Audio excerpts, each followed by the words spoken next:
Hello everyone, my name is Amit और आज हम लोग एक ऐसे केस स्टडी में बात करने वाले हैं जो किस तरीके से मोबाइल ने हम लोगों को बहुत कनेक्टिव बनाया है, लेकिन इसके क्या-क्या कॉन्सिक्वेंस भी हो सकते हैं, तास का हम लोगों को किस तरीके से उसने अनसेफ भी किया है, आज हम लोग उस पर बात करेंगे। एक घटना होती है कि 31 अगस्त 2024 की घटना है जिसमें वंदे भारत ट्रेन जो कि एक बहुत प्रीमियम ट्रेन है, इसमें सीसीटीवी वगैरह सब चीज़ की व्यवस्था है। इसके बावजूद एक बैग चोरी होता है। इस चोरी की शिकायत अहमदाबाद पुलिस को की जाती है। अहमदाबाद पुलिस अब सीसीटीवी कैमरा चेक करता है। उस पर्सन की सीट को देखता है जो पर्सन उस बैग को उठाकर लेकर गया। जैसे-तैसे वो उसका नाम पता करता है तो नाम पता लगता है कि उसका नाम हर्षित है।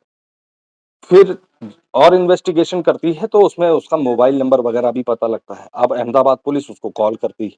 कॉल करने के बाद वो उसको बताया जाता है कि भाई आपके खिलाफ एक चोरी की शिकायत आई है, आप एक बैग उठाकर यहाँ से लेकर गए। आपका क्या कहना है? तो ऐसी कंडीशन में हर्षित अब घबरा जाता है, क्योंकि वो जान रहा होता है कि सीसीटीवी फुटेज में उसकी फुटेज आ चुकी है। हर्षित घबराने के बाद उसके बाद बहुत तेज़ी से शातिरपन से उस चीज़ को वो कहता है कि वो बैग मैं धोखे से उठा के लेकर गया था, मैंने उसको जानबूझ के नहीं उठाया है, मैं उसको वापस लौटाने ही आ रहा था, तब तक आपने मुझे कॉल कर लिया। अब अहमदाबाद पुलिस ये बात सुनती है तो उसको एक वो मौका देती है कि ठीक है, आप बैग समेत हमारे पुलिस स्टेशन पर आ जाइए। अब 5 सितंबर 2024 को वो उस बैग के साथ अहमदाबाद पुलिस स्टेशन पहुँचता है। अहमदाबाद पुलिस स्टेशन में जब पहुँचता है तो पुलिस वाले उनसे इंक्वायरी करते हैं कि भाई आप क्या नाम है आपका? आप क्या करते हैं? इन सब चीज़ों के बारे में पूछते हैं। तो हर्षित बताता है कि मैं एक आर्मी ऑफिसर हूँ, मैं मेजर आर्मी में। तो इस बात को सुनकर पुलिस बहुत कन्फ्यूज़ होती है क्योंकि मेजर रैंक एक बहुत ही रिस्पॉन्सिबल रैंक है और इतना बड़ा काम एक मेजर रैंक का व्यक्ति क्यों करेगा? अब मामला यहाँ पर वो शक के निगाह में आ जाता है। शक की निगाह आने के बाद पुलिस और इन्वेस्टिगेशन करना शुरू करती है, उनसे और भी क्वेरी करना शुरू करती है कि भाई ऐसा कैसे संभव? अब इसके बाद जब वो अपने आप को मेजर बताता है तो पुलिस के आला अधिकारी का इन्वॉल्वमेंट शुरू हो जाता है। एसपी बलराम मीना जी इसमें इन्वॉल्व होते हैं। इसकी पूरी इंक्वायरी, इन्वेस्टिगेशन, लीड सब चीज़ों के बारे में इन्वेस्टिगेट करते हैं। इन्वेस्टिगेशन में पता चलता है कि अब उससे वो कहा जाता है कि भाई अगर आप यहाँ पे क्यों आए हैं? सबसे बड़ी चीज़ ये पूछा गया उससे कि क्यों आए हो? आपकी लीव जो लेटर है, लीव लेटर है, वो क्यों नहीं आप शो कर रहे हैं? तो उसने कहा कि मैं अपना लीव लेटर जो है, वो घर पे भूल आया हूँ, इस वजह से मैं यहाँ पे आपको दिखा नहीं पा रहा हूँ। तो उसका आईडी कार्ड और आर्मी डॉक्यूमेंट्स जितने भी उसके पास थे, वो उससे डिमांड की पुलिस ने और वो इतना शातिर था कि उसने सारी चीज़ें रेडी करके रखी हुई थी। उसने तुरंत अपना आईडी कार्ड दे दिया, अपने जो आर्मी के डॉक्यूमेंट्स थे, वो सब चीज़ें उठा के पुलिस को दे दी। लेकिन यहाँ पे एसपी बलराम मीना ने एक मतलब उस व्यक्ति को इस बात की उम्मीद नहीं थी कि वो ये ऐसा स्टेप उठा लेगा। उन्होंने सारे डॉक्यूमेंट्स को वेरिफिकेशन के लिए आर्मी हेडक्वार्टर भेज दिया। अब आर्मी हेडक्वार्टर में जब वो चीज़ भेजी गई, तो वहाँ पर से एक कनेक्शन तैयार हुआ पुलिस और आर्मी के बीच में और वहाँ से पता चला कि हर्षित चौधरी के नाम से कोई भी आर्मी ऑफिसर भारतीय सेना में सेवारत नहीं है, जो इस समय पर वहाँ पे मौजूद है। तब ये बात साबित हो गई कि ये जितने भी डॉक्यूमेंट्स इसने दिए और जो भी इसने बातें बताई हैं, सब फेक है। अब इन्वेस्टिगेशन पुलिस ने अपनी भाषा में करना शुरू किया और पता लगाया कि आखिर ये बंदा है कौन और क्या काम करता है।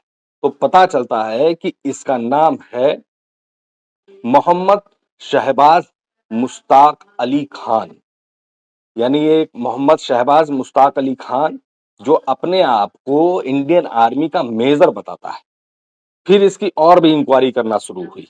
तो पता चला कि ये 2015 में आर्मी में कैंटीन में इसकी भर्ती हुई थी, जहाँ पे इसके बुरे बर्ताव की वजह से 2024 में इसको बर्खास्त कर दिया गया और वापस घर भेज दिया गया। और इंक्वायरी पता हुई तो पता चला कि इसके फादर भी आर्मी में थे, इसका एक भाई वो कि एयर फोर्स में सेवारत है और एक छोटा भाई है जो इस समय पे पढ़ाई कर रहा था।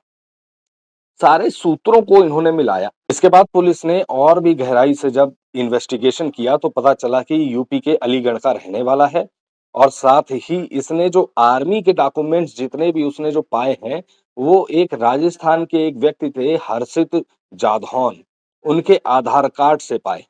उनका आधार कार्ड कहीं गिर गया था जिसके एवज़ में उन्होंने शिकायत भी दर्ज कराई थी। उस आधार कार्ड के आधार से इन्होंने पैन कार्ड भी अपना एक फर्जी पैन कार्ड भी बनाया और साथ ही आर्मी के डॉक्यूमेंट्स भी फर्जी इसने बना दिए और साथ ही एक काम और किया, इसने एक बैंक अकाउंट भी हर्षित के नाम से ही खोल के रखा।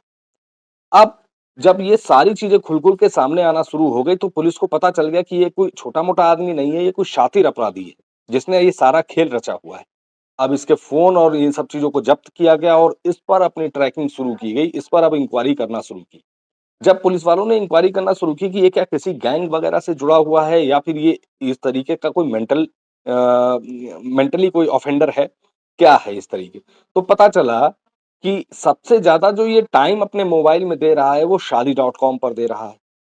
शादी डॉट कॉम पर दे रहा है तो उन्होंने तुरंत इस पर एक्शन लिया और चीज़ों को पता चला कि इसने अपनी शादी डॉट कॉम पर भी मेजर की आईडी बना के, एक फेक आईडी बना के, अपने आप को रिप्रेज़ेंट करके रखा हुआ है कि मैं आर्मी का मेजर हूँ और मैं शादी की तलाश में हूँ, लड़कियों की तलाश में हूँ।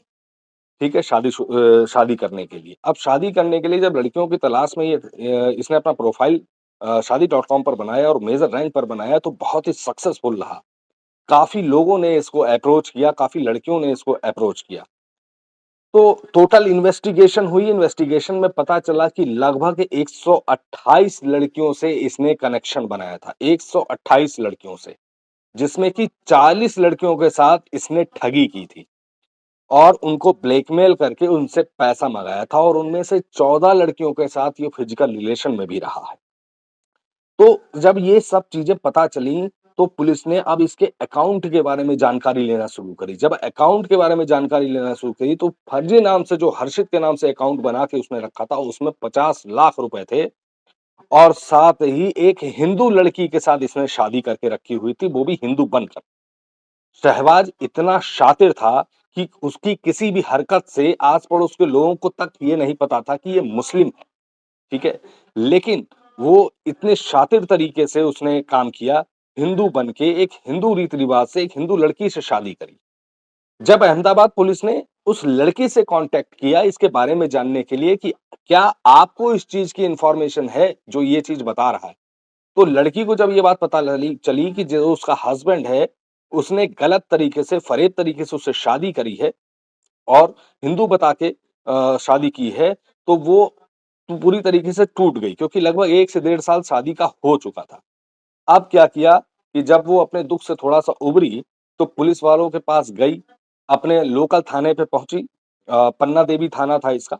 तो पन्ना देवी थाने में पहुँचती है और अपनी एक और शिकायत उसमें दर्ज कराती है कि वो जो व्यक्ति है हर्षित, जो शहबाज है, वो उसके साथ किस तरीके से मेंटली और फिज़िकली उसको हैरेस करता था और ज़्यादातर घर से बाहर रहता था और जब भी घर आता था, उसके साथ मेंटली फिजिकली बहुत मारा-पीटा करता था और जब भी वो इस चीज़ का विरोध करती थी, कहता था कि तेरे को काट के फेंक दूँगा।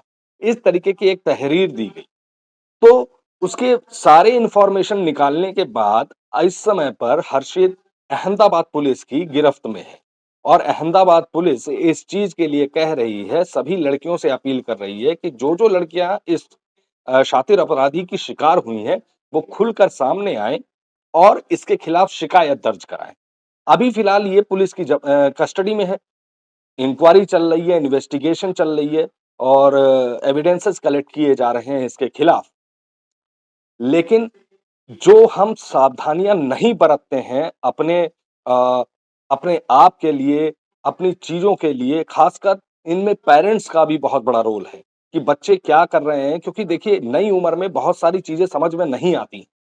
तो इसलिए थोड़ा-सा हम युवाओं को भी सोचना चाहिए कि हमारे पेरेंट्स जिन्होंने एक अपनी लाइफ़ दी है, एक अपना लंबा अनुभव दिया है, उनसे भी हमें राय लेनी चाहिए। लेकिन आज के समय में युवा इतना आगे बढ़ गया है कि उसको किसी राय की आवश्यकता नहीं है, वो सोचता है कि वो एक्सपर्ट है, ऐसा नहीं, ठीक है? ज़िंदगी में अनुभव का कोई शॉर्टकट नहीं होता है।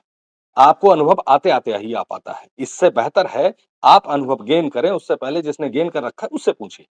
तो मैं इस वीडियो के माध्यम से भी आप सब लोगों को बता दे रहा हूँ कि ऐसे शहनवाज़ बहुत सारे घूम रहे हैं। ऐसे शहबाज जो इसका सही नाम है, शहबाज मुश्ताक, वो बहुत सारे घूम रहे हैं। आप लोगों को ख़ासकर इन लोगों से सावधान रहना है। इनके पैसे और इनकी चमक-धमक को देख के आपको अंधा नहीं बनना है, ठीक है? पूरा दिमाग से काम करिए और हर चीज़, हर रिश्ते को बनाने से पहले हर जानकारी कर लीजिए जो आपके लिए बहुत ज़रूरी है। तो इस तरीके से ये पूरा केस था कि किस तरीके से एक मोबाइल का कनेक्शन जो है वो अ, मतलब आप समझ लीजिए कि 14 लड़कियों से इसने फिज़िकल रिलेशन बनाए हैं। अगर वो लड़कियाँ इनके प्यार में हैं, तो आप सोच लीजिए कि उनकी कंडीशन क्या रही है। बहरहाल ये स्टडी बहुत ज़्यादा ज़रूरी थी, ये केस स्टडी आप लोगों के साथ पहुँचना बहुत ज़्यादा ज़रूरी थी, इसलिए मैंने ये केस स्टडी बनाई है। आपको अगर अच्छा लगा हो तो प्लीज़ लाइक और सब्सक्राइब ज़रूर करिएगा। Thank you.